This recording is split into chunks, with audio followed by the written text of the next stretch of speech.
There is a weight you carry, a silent, heavy armor you put on each morning. It's the pressure to be flawless, the perfect partner, the perfect employee, the perfect friend, the perfect mother, the perfect woman. It's the voice that whispers, don't let them see you crack. Don't let them see the mess. It's the endless checklist of expectations, both internal and external, that you must meet without fail. You feel it in the pit of your stomach before a presentation, ensuring every slide is impeccable. You feel it when you host dinner, where every detail must be just right. You feel it in the way you craft a text message, rereading it 10 times to strike the perfect tone. This isn't just about having high standards. This is something deeper. It's a shield, a heavy, ornate, suffocating shield that you believe keeps you safe. You believe that if you are perfect, you can avoid judgment. You can avoid blame. You can avoid shame. You can avoid the searing pain of not being enough. This feeling is not an isolated flaw in your character. It is a cultural echo, a psychological uniform handed to so many of us. And we are told it is a virtue. We are told it is the pursuit of excellence. But if it is excellence, why does it feel so much like a cage? Why does the pursuit of flawlessness leave you feeling so deeply flawed? You are not alone in this labyrinth. The architecture of this prison is known, and its name is perfectionism. To understand this armor, we turn to a guide who has walked into the heart of this emotional darkness and returned with a map. That guide is Dr. Brown, a research professor and storyteller who has spent decades studying the very emotions we try to suppress: vulnerability, shame, and courage. Brown's work is not philosophy in the abstract. It is born from thousands of stories, from data that reveals the hidden patterns of our inner lives. She gives us a framework to understand what perfectionism truly is, and her central, unsettling truth is this: perfectionism is not about self-improvement. It is not about striving to be your best. Perfectionism is, at its core, a 20-ton shield. It's a defense mechanism used to protect ourselves from the terrifying prospect of being seen as unworthy. It is, in her words, the belief that if we live perfect, look perfect, and act perfect, we can avoid or minimize the painful feelings of shame, judgment, and blame. It is not self-improvement, it's self-protection. Specifically, it is a tool of our shame. Shame, that intensely painful feeling of believing we are flawed and therefore unworthy of love and belonging, is the master that perfectionism serves. Brown makes a critical distinction. Perfectionism is not the same as healthy striving. Striving is self-focused. How can I improve? Perfectionism is other-focused. What will they think? This is the key that unlocks the cage. Perfectionism isn't about you trying to be better. It's about you trying to control what other people think of you. And that is a game you can never, ever win. It is a shield that promises safety but delivers only exhaustion. An armor that promises to make you bulletproof but instead, slowly, quietly, suffocates the very life it claims to protect. Let us deconstruct this armor, piece by heavy piece, and see how it manifests in the most intimate corners of your life. We will use Brown's framework to expose it for what it is. First, consider your career. The perfectionist armor here is polished and professional. It's the inability to delegate because no one can do it right. It's agonizing over a single email for an hour, terrified of a typo or a misconstrued phrase. It's the fear of speaking up in a meeting. Unless you have a perfectly formed, irrefutable point, you see a project that is 99% complete, not as a success, but as a failure because of that 1% flaw. Brown's framework shows us this is not a work ethic. This is shame resilience gone wrong. The fear is not of doing a bad job. The fear is that a bad job means you are bad, that a mistake means you are a mistake. The workplace becomes a courtroom, and you are constantly on trial. Every project is evidence. Every piece of feedback is a verdict on your worthiness. This armor prevents you from taking risks. It stops you from innovating, from asking for help, from being vulnerable enough to say, I don't know, but I'm willing to learn. It trades the possibility of growth for the illusion of control. Now, let's bring this into your relationships. Here, the perfectionist armor takes on a different form. It becomes the relentless pressure to be the cool girl, the low-maintenance partner, the effortlessly supportive friend. It's the belief that you must never be too needy, too emotional, too much. You swallow your own needs to maintain a perfect facade of harmony. You believe that to be loved, you must be flawless. You cannot show the cracks, the insecurities, the messy truths of being human. You perform the role of the perfect partner, hoping it will earn you the love you crave. But as Brown reveals, perfectionism is a barrier to the very thing it seeks. Connection, true connection, is forged in vulnerability, in the shared experience of imperfection. When you hide your true self behind a shield of flawlessness, you prevent anyone from truly seeing you. They may love the performance, the idea of you, but they cannot connect with the real you, because you have hidden her away. This breeds a profound sense of loneliness. You can be in a room full of people who admire you, yet feel completely and utterly alone, because, they only admire the armor, not the woman inside it. Think about your relationship with your own body. Here, the armory is perhaps the most visible and the most brutal. It is fueled by what Naomi Wolf called the beauty myth, an impossible, ever-shifting standard of beauty designed to keep women in a state of perpetual perfectionism. Tells you that your worth is tied to your weight, the smoothness of your skin, the youthfulness of your face. It turns the mirror into a weapon of self-judgment. Every meal becomes a moral choice. Every workout is a penance.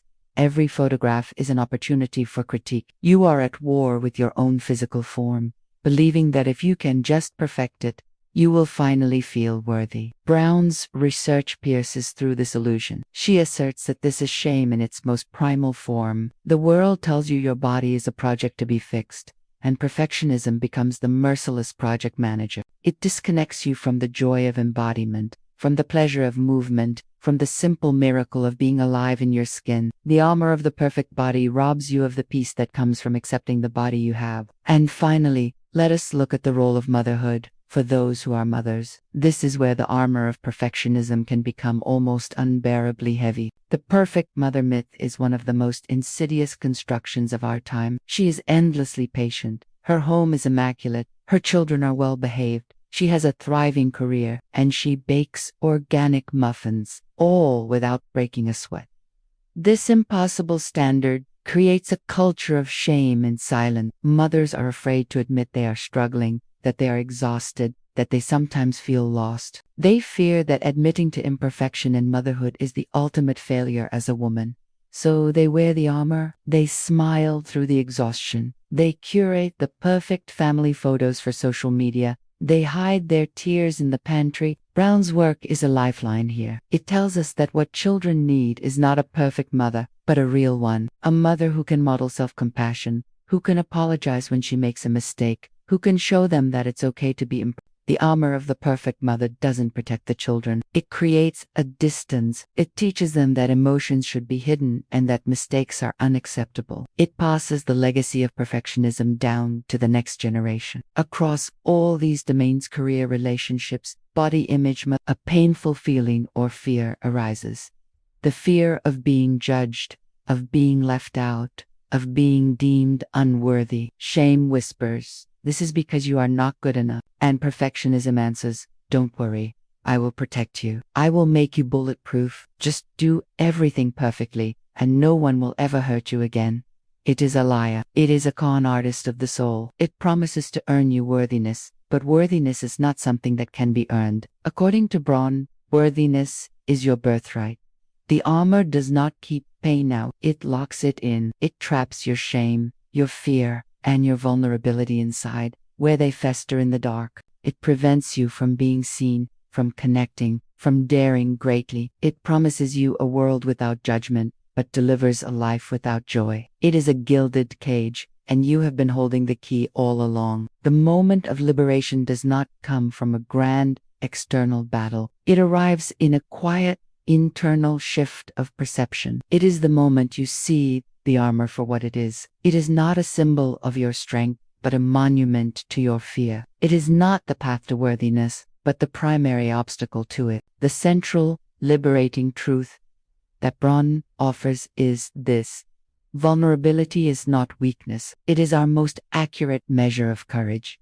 Let that sink in. The very thing your perfectionism has been trying to stamp out: your vulnerabilities, the source of your greatest strength. To be vulnerable is to show up and be seen when you have no control over the outcome. It's the courage to say, I love you first. The courage to ask for a raise. The courage to share your art. The courage to admit you're not okay. Perfectionism is a flight from this reality. It's an attempt to control the uncontrollable. Vulnerability is the acceptance of it. It is stepping into the arena of life without any guarantees. This is what Brown calls daring greatly. It's a concept she draws from a Theodore Roosevelt speech, a call to be the man who is actually in the arena, whose face is marred by dust and sweat and blood. For so long, you have been a critic in the stands of your own life, judging your every move, terrified of what the other critics will say. The liberation is in choosing to climb down from the stands and step into the arena. It means choosing authenticity over approval, choosing courage over comfort, choosing to be real over being liked. The archetype of the authentic self that emerges from this liberation is not a flawless goddess. She is not perfect. She is whole. She is the woman in the arena. Her hands are dirty. Her heart has been broken and mended. She knows failure intimately. She has scars, and she is breathtakingly, powerfully beautiful because of them, not in spite of them. This woman practices self-compassion, not self-judgment. She treats herself with the same kindness she would offer a dear friend who is struggling. She understands that making mistakes is not a moral failing. It is a biological and psychological imperative for learning and growth. She cultivates resilience to shame. When she stumbles and feels that hot flush of I am not enough, she doesn't reach for the armor of perfectionism. She reaches for empathy. She shares her story with someone who has earned the right to hear it. She knows that shame cannot survive being spoken. It thrives in silence and secrecy. Connection is its antidote. This authentic self reclaims joy and gratitude. Perfectionism, with its constant scanning for flaws, is the enemy of joy. You cannot be grateful for what you have while you are obsessing over what is missing. The liberated woman learns to notice moments of ordinary joy, the warmth of the sun, a shared laugh, a satisfying meal, and to lean into them without the nagging feeling that she doesn't deserve it or that it won't last. You are not the armor you wear. You are the courageous heart it has been hiding. Your worth is not negotiable.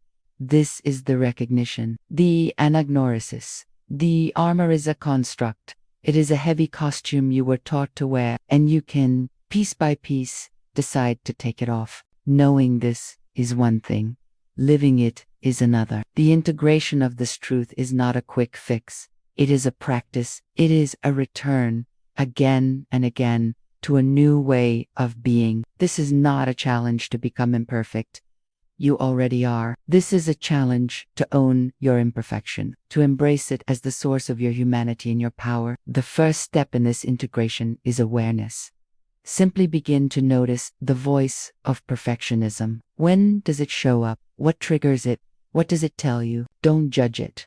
Just observe it. See it as a scared part of you trying to protect you. Thank it for its service, and then consciously choose a different path. The second practice is self-compassion. This is perhaps the most radical and difficult step. When you make a mistake, when you fail, when you feel judged, your instinct will be to berate yourself. Instead, try this. Put your hand on your heart. Take a deep breath and say to yourself, this is a moment of suffering. Suffering is a part of life. May I be kind to myself in this moment? This is the work of Dr. Kristen Neff, a powerful ally to Brown's research. Treat yourself as you would a friend. This simple shift is revolutionary. The third practice is to reality check your expectations. Are your standards for yourself realistic and humane? Or are they a setup for failure and shame? Ask yourself, am I striving for excellence? Or am I hiding in perfectionism? Remember the distinction. One is focused on growth, the other on controlling perception. Fourth, begin to cultivate shame resilience. This means learning to recognize your shame triggers. It means practicing critical awareness of the societal messages that fuel your shame. And most importantly, it means reaching out. Share your story. Shame derives its power from being unspeakable. When you find the courage to speak it to someone you trust, it begins to wither. Pick one person in your life with whom you can be truly vulnerable. One person who has earned the right to see you without your armor. Practice showing them a small crack in the facade. This is how you build the muscles of connection. Finally, redefine courage. Stop seeing courage as fearlessness. Start seeing it as feeling the fear and doing it anyway. Celebrate the small acts of vulnerability. The time you asked for help, the time you apologized, the time you said, I don't know, the time you let someone see your messy house or your tear-streaked face. These are not failures of perfection. These are triumphs of courage. These are the moments you are truly living. The work is to let go of who you think you are supposed to be and embrace who you are. It is the quiet, daily, often difficult choice to show up, be seen, and live a brave life. The world does not need more perfect women. The world needs more women who are real, more women who are courageous, more women who have laid down their shields and decided to be free. The armor is heavy. You have carried it for a long time. You can set it down now. Your task is not to become bulletproof. It is to find the courage to be seen, imperfections and all, and to finally recognize that the truest and most powerful version of you was never the one encased in flawless armor. It was the one who was brave enough to stand in the arena with an open heart, ready to dare greatly. Reclaim the architecture of your own self. Not the flawless facade, but the beautifully, resiliently, humanly whole interior.